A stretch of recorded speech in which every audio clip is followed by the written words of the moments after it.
Idea y vida del reportaje. Selección de un enfoque. Posterior a la idea general se le busca un propósito, selección del tipo de información que se necesitará para fundamentarlo, los métodos para llegar a la fuente de información, la estrategia de investigación. Una vez obtenidos estos elementos es necesario relacionarlos con el enfoque para seleccionar a los más relevantes y someterlos a reflexión, decidir qué buscar.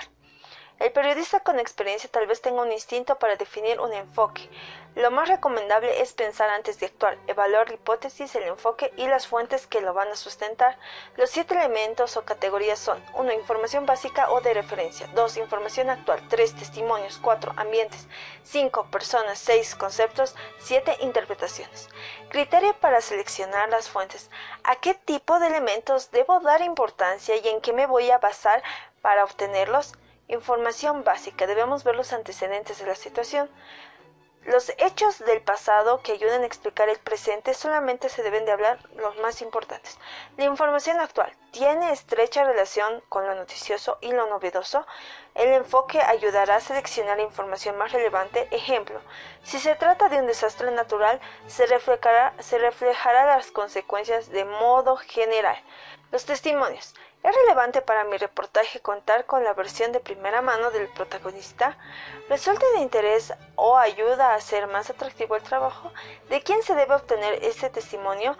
Los testimonios pueden constituir el elemento más importante de ciertos reportajes, y así lo hizo Gabriel García Márquez en el relato del único sobreviviente del destructor Calas.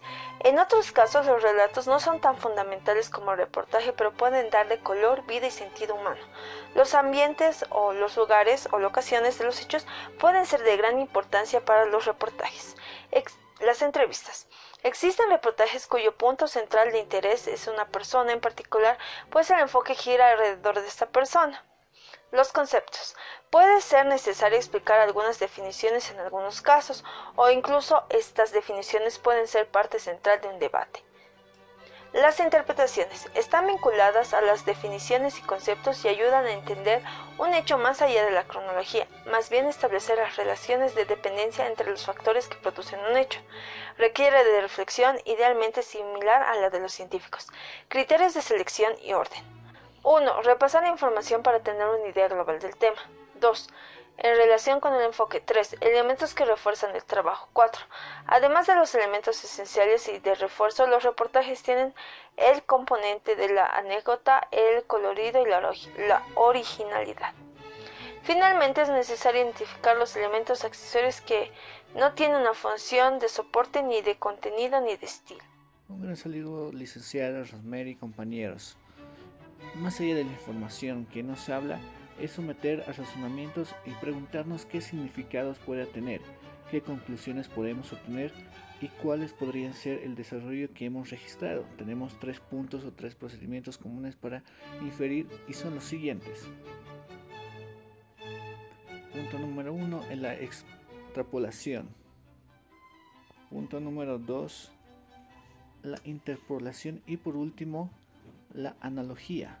Hablemos de lo que es la extrapolación y que consiste en ir más allá de una serie de datos asumiendo que continuará la tendencia que se mantiene.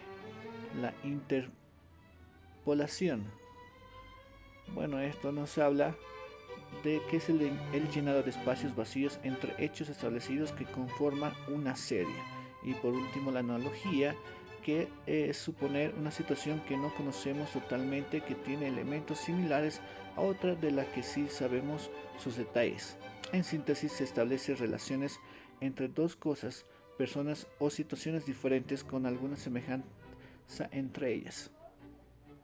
El siguiente punto es para evitar errores. ¿Qué es lo que tenemos que hacer? Es tener cuidado con las inferencias, procedimientos que utilicemos para obtener conclusiones de los hechos, de ser cuidadosos con las extrapolaciones, la interpolación y la analogía. Es bueno tener otras fuentes de error comunes en el razonamiento periodístico, que son las siguientes: tomar el todo por la parte, reducir una realidad a nuestras propias imágenes, obtener conclusiones correctas pero derivadas de supuestos errores y aceptar estereotipos y prejuicios.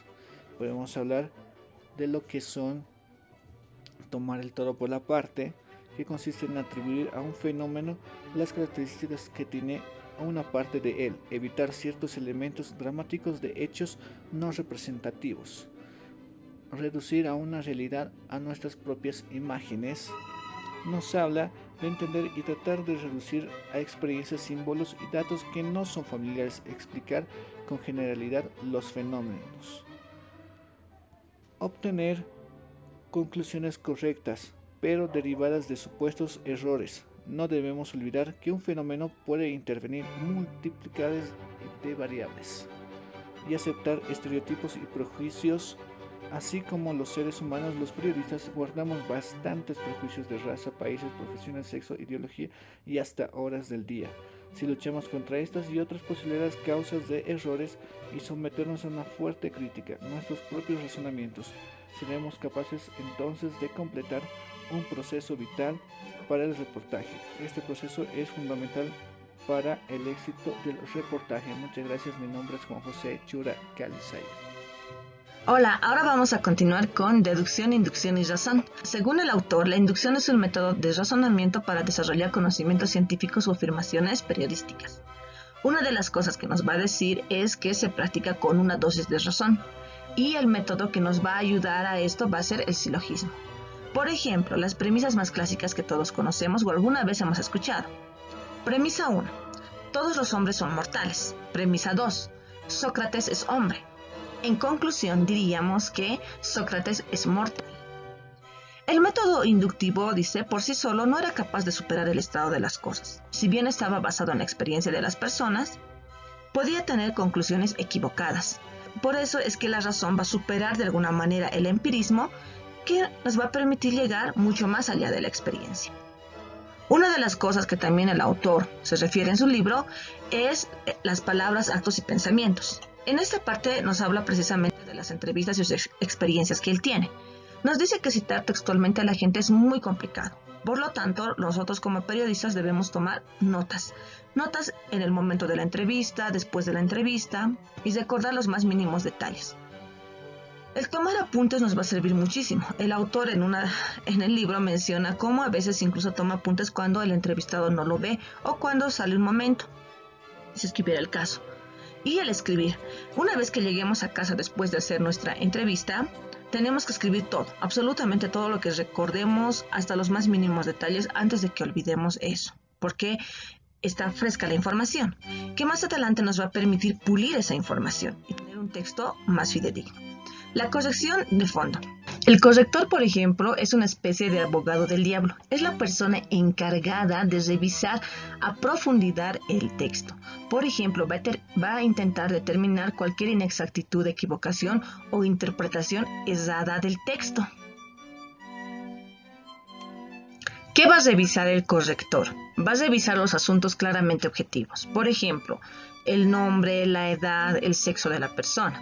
Los asuntos relativamente objetivos, el lugar, la hora, el contexto, digamos. Esto puede variar. Por ejemplo, podemos entrevistar a una persona en distintos contextos, a la misma persona, o en distintos tiempos.